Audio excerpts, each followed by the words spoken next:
ไปทุนหัวอายรบไปสร้างตัวเพื่อทุนหัวแก้วตาไปเหตุเวียกงานสร้างหลักปากฐานน้องลาสู่เพื่อฝันวันข้างหน้าเพื่อฐานะสองเฮามั่นคงทางเพียงแต่ตัวหัวใจนั้นอยู่กับเจ้าคิดฮอดทุกคำเศร้าที่ทอดเจ้าไม่สมยงบ่แม่นนี้ดอกน้องสองเฮาสัญญามั่นคงเมื่อใดมีเงินเต็มถุงจะไปปงตามสัญญาอดใจรออายเถิดคนดีบอกเกิน2 ปีได้เข้าวิธีวิวาไปพร้อมพ่อแม่เท่าแก่พี่น้องเอาสิโยกขันหมากไปหาสุขอการดาแน่นอน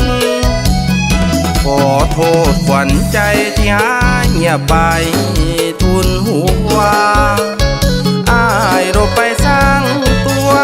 เด้อทุนหัวแม่งามงอนถ้ากันแพ้ยอดชี้แพ้จะวันคอนอีกบ่ดนดวงสมรสมหวังแน่นอนหักสองเฮา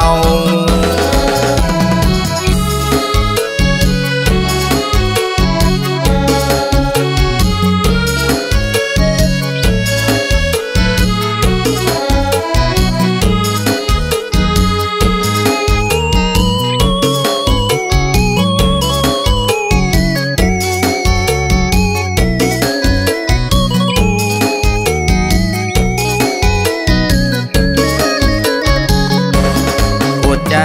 รออายเถิดคนดี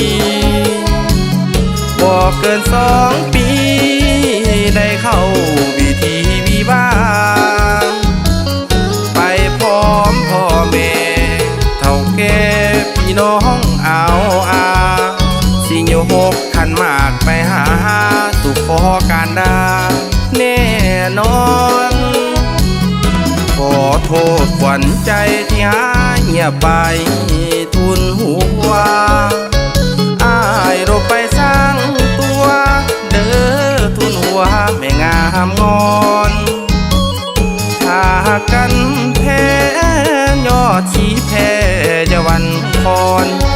อีกบ่ดนดวงสมรสมหวังแน่นอนหักสอง